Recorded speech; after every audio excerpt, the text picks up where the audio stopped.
Welcome to the Demystifying Medicine YouTube channel. In the world we live in today, we have the luxury of utilizing processes that we, as individuals, may not fully understand.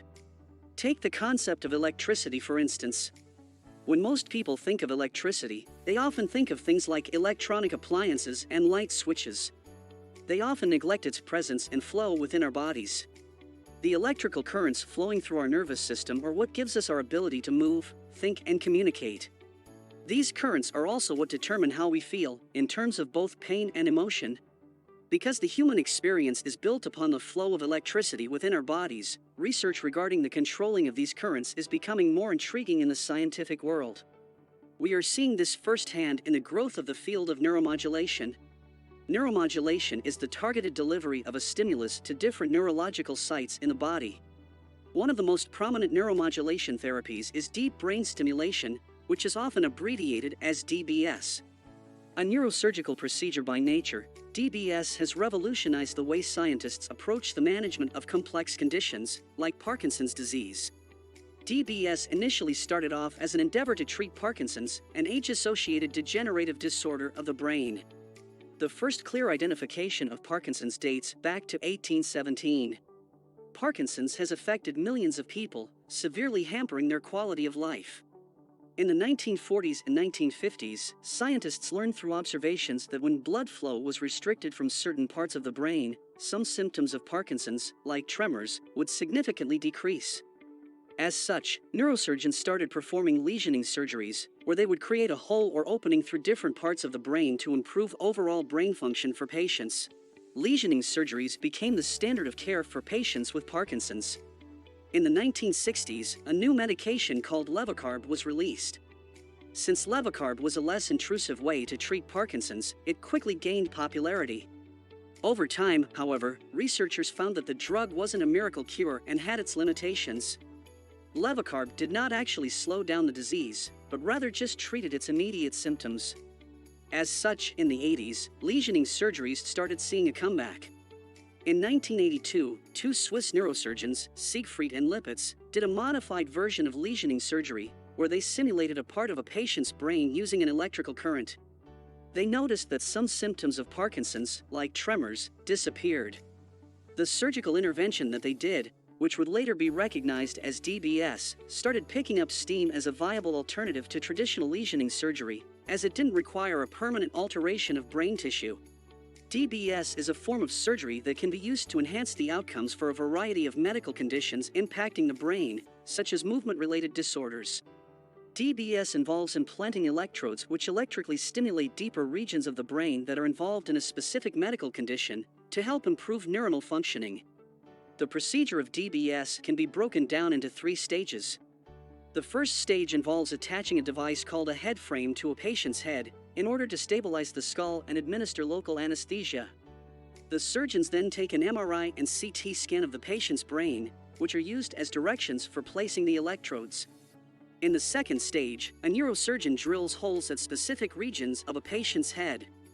These holes are where the probing part of an electrode called a lead will be inserted. While inserting the lead, the surgeon will start monitoring electrical activity in the brain. They will also make patients answer questions and ask them to move certain regions of the body, such as their fingers, in order to locate the area of the brain that would need to be stimulated. In the case of Parkinson's disease, neurosurgeons will be trying to identify the area of the brain involved in the tremors. Once the target area of the brain has been verified, the second stage of the intervention is completed. In the third stage, a neurostimulator is implanted. Connected to the electrode using wires, the neurostimulator generates electrical impulses to the brain. It is often implanted under the skin around the chest area. After its implantation, patients will arrange an appointment with a neurologist to program it to the settings that best suit them.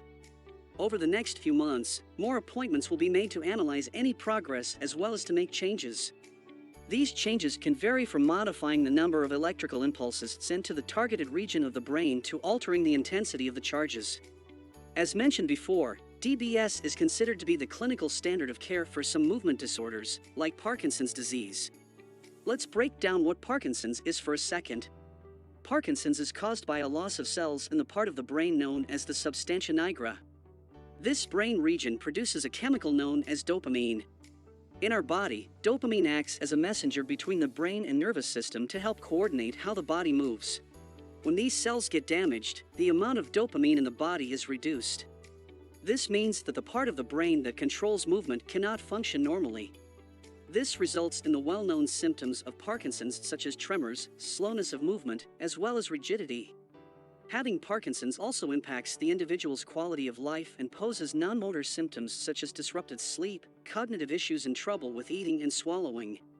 DBS is great because it can be used in conjunction with medications, like levocarb, to manage symptoms of Parkinson's.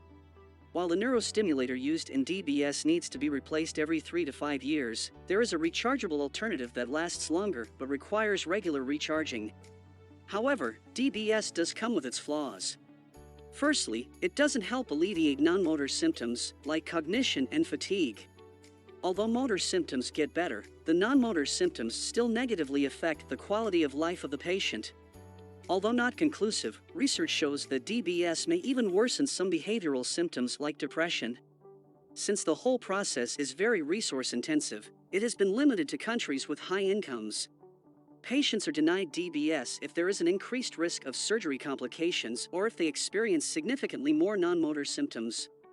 Looking at the current research, DBS is linked to an overall trend of improved survival.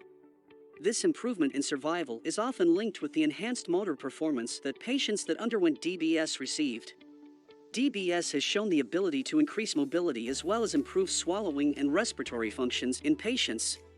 In order to maximize the effectiveness of DBS, patients that underwent the surgery should continue to routinely see other allied health professionals, like physiotherapists, occupational therapists, and speech therapists.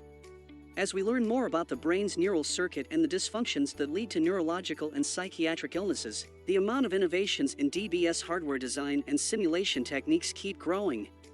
Researchers envision a future where neuromodulation will be safer, less intrusive, more precise, and more effective, and that it will be used to treat a larger percentage of patients for whom other treatments have failed. They specifically foresee improvements in electrode design, electrode programming, as well as stimulation techniques. Scientists anticipate that advanced imaging methods will make it easier to identify brain targets and confirm the desired physiological circuit effect of stimulation in the future. To minimize unexpected consequences, ethical, privacy, and security protections are of the utmost importance and must be taken into account concurrently with technical advancement, just like with other potent and life-changing technologies. If you enjoyed the video, please leave a like, comment, and subscribe. Hit the notification bell to stay updated with any future videos.